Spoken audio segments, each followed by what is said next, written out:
Hi, I'm Naomi and I'm on the leadership team here at Hackney Church in East London. And today I want to talk to you about the power of the invitation. This past season has sent a fair few challenges our ways.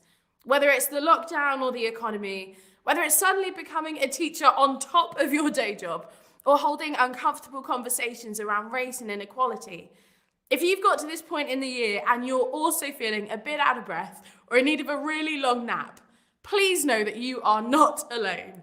This has been a really full-on season. Speaking personally, I lost my grandma right at the beginning of the lockdown. And it's safe to say that she was my best friend. Like many West Indian children, she was pretty much a third parent. My grandma was really naughty and she had the best sense of humour. But alongside that playfulness, my grandma Tapper personified hospitality. Her door was always open. There was always food for when a visitor turned up unexpectedly. Always a prayer before they left, having shared their burdens with her, knowing that she would listen and not judge. And as grandchildren, we saw it all. Single mothers, recovering addicts, adults with additional needs. Everyone was welcome at her table. And everyone knew that Grandma Tapper would talk with you and cuddle you and pray for you. And there was no way that you could leave her house without feeling different. And whilst I'm only able to recognize it now as an adult, she was so intentional about assuring her grandchildren that they were enough and that they had value and worth. It reminds me just how much it is a blessing to receive love like that, but also to be able to give it away. Because as life got rocky, my grandma was the steadiest foundation. After feeling burnt out during my studies, it wasn't home that I went back to, it was my grandma's. After trying to flesh out a faith of my own, and not one just borrowed from my parents, it was my grandma who handed me a Bible and a pen and set me loose. And after sensing a call to ministry, it was my grandma who playfully took the credit and said that it was her pious example that had drawn me into church leadership, even if I didn't know that myself. You see, I learned how to show and receive love from the woman who demonstrated it unconditionally, who showed me the true power of invitation, one that invites you into relationship, into acceptance, and into recognizing your value. So often in life, we just need someone to extend an invitation, to invite us, to show us what God's love can really look like in practice. And whilst we can't all have a Grandma Tapper, I've got good news for you. God's love is an even bigger invitation, and he's inviting us into it today, however we may be feeling. One of my favourite stories in the Gospels is the story of Zacchaeus. It's one of those stories that we all kind of know how it goes. You learn about it in Sunday school. I even had a puzzle of it as a child. But there's a reason that it's so popular. It's full of gold when it comes to the power of the invitation.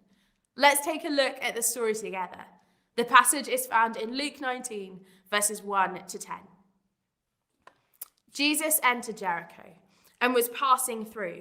A man was there by the name of Zacchaeus. He was a chief tax collector and was wealthy. He wanted to see who Jesus was, but because he was short, he could not see over the crowd. So he ran ahead and climbed a sycamore tree to see him, since Jesus was coming that way. When Jesus reached the spot, he looked up and said to him, "Zacchaeus, come down immediately. I must stay at your house." So he came down at once and welcomed him gladly. All the people saw this and began to mutter, "He has gone to be the guest of a sinner." But Zacchaeus stood up and said to the Lord, "Look, Lord, here and now I give half of my possessions to the poor.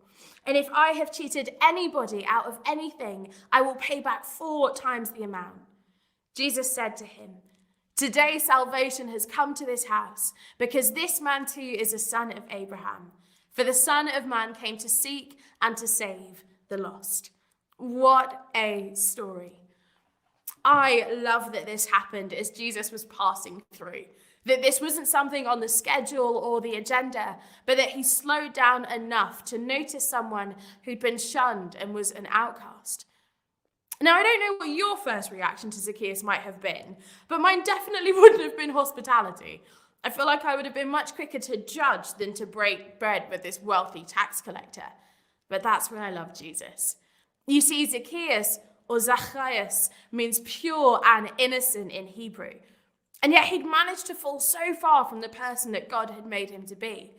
But rather than condemnation, what Zacchaeus needed was for someone to demonstrate love to him, for someone to see through the cracks, through the bad habits, and through those bad actions, straight to the heart of who he had been made to be.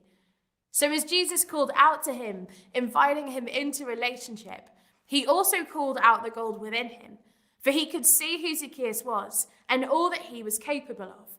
And in that moment, Zacchaeus' true identity and purpose were catalyzed as this man who had been bound by money and greed was liberated to give it all away for the service of others. We might feel like Zacchaeus, like our pasts have made us unworthy, or that they're a bit complicated, to say the least. But God is calling you into relationship with him. And he's asking whether you'll invite others in too, whether you'll be inclusive. Because that's what love does. It pursues us. It changes us. It says that we get to be a part of the story, that we can respond to the love of Jesus.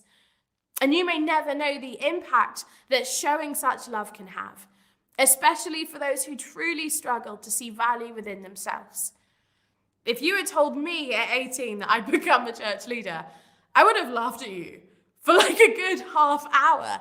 You see, there was no way that I could have seen anything of that level of value within myself. It took women like my grandma. It took being in church community and around healthy leaders. And ultimately, it took the goodness of God working through relationship and through the Spirit for me to even get to a place where I could accept this calling.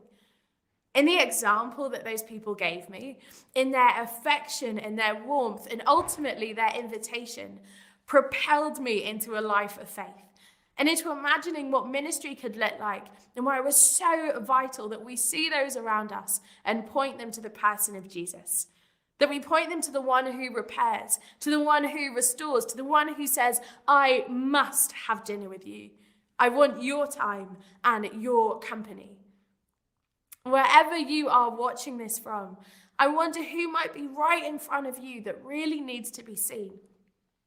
Who have you accidentally overlooked because that outer shell was a bit rough around the edges, or because their demographic seemed so different from yours?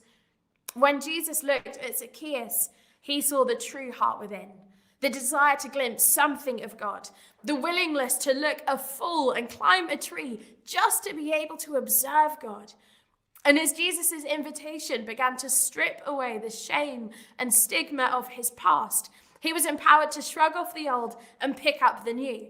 You see, he wanted to participate. He wanted to help. His heart was completely transformed. When we invite people into our lives, we are inviting them to come along on this journey of faith with us, to learn about Jesus together. If you're new to Christianity, I'd love to encourage you to try Alpha. It's all about having a space to ask the big questions in life. Because when we grasp hold of this invitation, when we offer it to others, everything changes. History gets rewritten, chains get broken, the world is turned upside down as people encounter a love so radical that all they can do is give everything away. There is no doubt in my mind that you can have a lasting impact on the world around you, that you can make a difference. And I believe that today Jesus is calling your name and inviting you onto the greatest adventure of your life. Seize it. It will be the best thing that you ever do. Amen? Amen.